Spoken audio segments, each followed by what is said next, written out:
आप क्यों आए जेल के अंदर? मैं हस्बैंड के मर्डर केस में हूँ।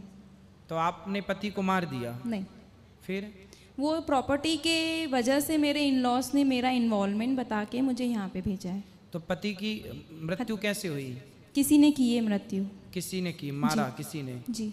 तो जिसने मारा वो जेल आया कि नहीं? हाँ जी, अभी वो मतलब बाहर हैं जिन्होंने मारा तो था। फिर आप कैसे अंदर हो गए? मेरी भी बेल होने वाली है। नहीं तो आप जेल कितने दिन रहे जेल के अंदर? मुझे यहाँ पे लगभग 9 साल हो गए। तो 9 साल आपने जेल की सजा पाई, तो आखिर आपने गुनाह किया होगा तब ना पाई? नहीं सर, मैं झूठ नहीं बोलूँगी क्योंकि सत्य बोलना मुझे भी पसंद है। तो मैंने मर्डर नहीं किया है, ना ही मेरा इन्वॉल्वमेंट है। आपने जैसे बताया ना कि पिछले जन्म का। किसी ने आपको? जी। चलिए, तो व्यर्थ में ही आप निर्दोष हैं और आपको सजा मैं ये समझ चुकी हूँ कि पिछला कुछ रहा हुआ है जो मुझे काटना है, तो मैं खुशी खुशी भी काट रही हूँ। तो आप अब यहाँ से जाने के बाद खुशमय जीवन बिताइएगा, बिल्कुल। भगवान का चिंतन कीजिएगा। बच्चे हैं आपके? हाँ जी, गुड़िया है।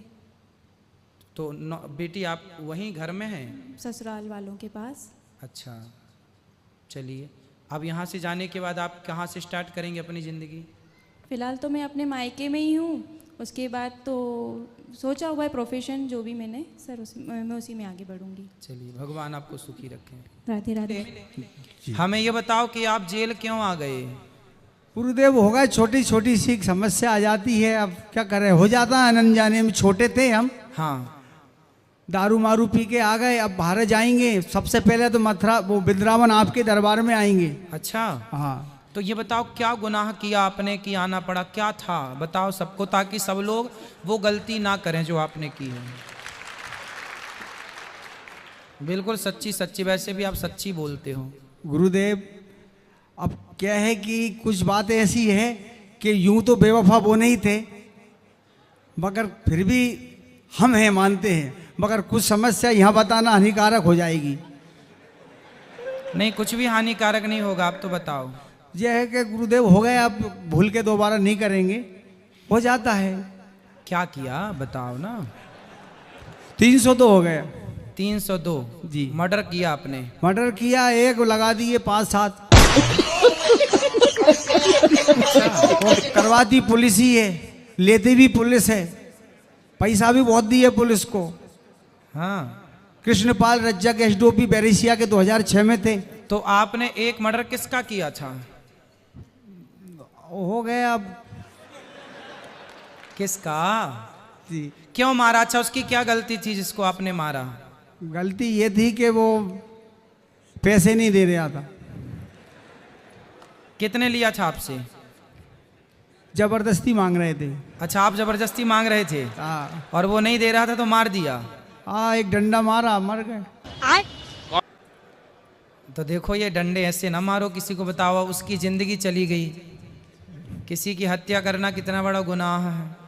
गुरुदेव फिल्म देखते थे तो वो फिल्म की तरह छोटे छोटे थे, दारू पी के चल दिया, हट जा, तो वो हो गया सर। और गुरुदेव, जब से आप यहाँ आए भोपाल सेंट्रल जेल में, हाँ, मेरे एक जीवन में कथा से बहुत प्रभाव आया। वाह। और सबसे पहले तो हमारे जो अधीक्षक साहब हैं, जिनको हमने हनुमान जी बताया गया है कल, तो वास्तव में हनुमान जी है। क्यों? अधीक्षक जो है वो रक्षक ही है हमारे। बिल्कुल बिल्कुल। और खेड़ापति में जो है हनुमान जी, वो भी हर गांव में है। सही है। तो हमारे अधीक्षक साहब के लिए तो मैं क्या शब्द बोलूं, मेरे पास तो कुछ है भी नहीं। अरे चीता ही कह दे। अच्छे तरह धन आपके पास बहुत है, मगर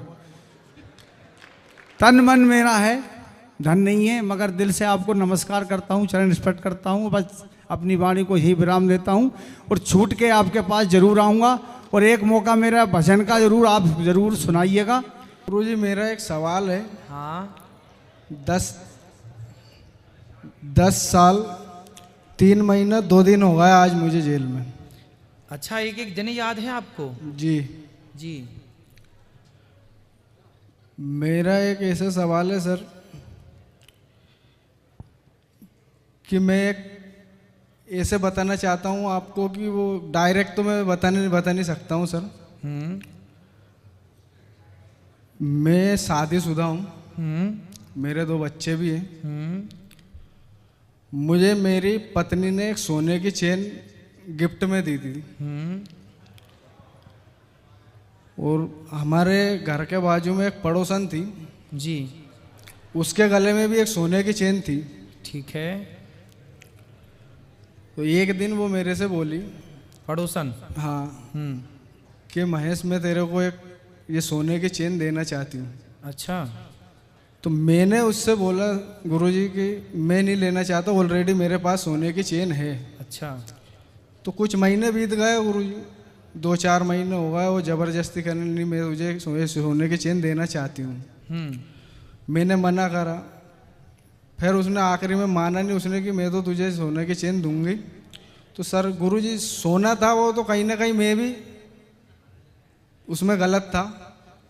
वो सोने की चेन मुझे दे दी उसने। ठीक है। मैंने उसको ले भी ली। हाँ।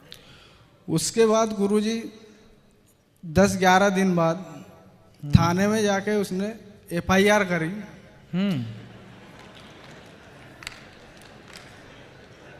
कि महेश ने मेरी सोने की चेन चोरी करी।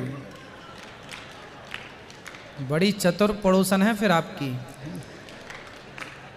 देखो ऐसा भी होता है, सबक है दुनिया के लिए कि बेईमानी का, फ्री का कुछ मत लो। हाँ, फिर क्या हुआ? गुरुजी फिर FIR करी, फिर थाने गया, फिर कोर्ट में केस चला और ये सजा पड़ गई है। भोपाल सेंटर में हूँ अभी। कितने साल की सजा? तो सर जितनी मेरी उम्र नहीं है इतनी सजा है। कितने साल की? 84 वर्ष में जोड़ी जाए तो 84 वर्ष की सजा है। उम्र अभी 33-34 वर्ष की है। अब जो बाकी की सजा बचेगी वो कौन काटेगा? 84 साल की सजा है आपकी? जी। क्यों? अलग और भी केस होंगे फिर आपके ऊपर? नहीं गुरुजी, एक ही केस है, उसमें 8 धारा लगाई गई है। 376 वाली धारा है, 376 ऑलरेडी। आज तक मुझे भी इतना समय हो गया, उस बारे में मुझे भी पता नहीं है कि ये किस प्रकार से लगाएगा। फिर उसमें 120 भी प्लानिंग की धारा। तो आपकी पड़ोसन ने आपने पूछा नहीं कि बहन आपने ऐसा क्यों किया मेरे साथ? गुरुजी इतना मौका ही का मिला, जीता जेल में आ गया, अभी तक बाहर जाने का मौका ही नहीं मिला। तो बाहर जाओगे तो क्या करोगे? बाहर जाएंगे तो गुरुजी कुछ अच्छा करेंगे कि जिससे अपनी एक पहचान बने। पड़ोसन से मिलोगे कि नहीं? गुरुजी पड़ोसन की तो शादी होगी, बच्चे भी हो गए, वो अपनी मस्ती में मगन है। मगर गुरुजी मेरा एक ये सवाल था कि यदि उसने वो चेन उसकी सो इच्छा से मुझे दी है और सजा पर मुझे मिली इकल्ले को, तो गलती तो उसकी भी थी ना सर? गलती बिल्कुल थी। उसने दी क्यों? पहली बात तो आपने ली क्यों? अगर कोई जबरदस्ती दे रही है तो फिर क्या करते? अरे जबरदस्ती क्यों लेना भाई, क्यों देना? फिर उसके कारण पूछते क्यों देना है, देने का कारण आपने फिर बताया नहीं कि इन्होंने हमें गिफ्ट किया, ऐसे ही दिया।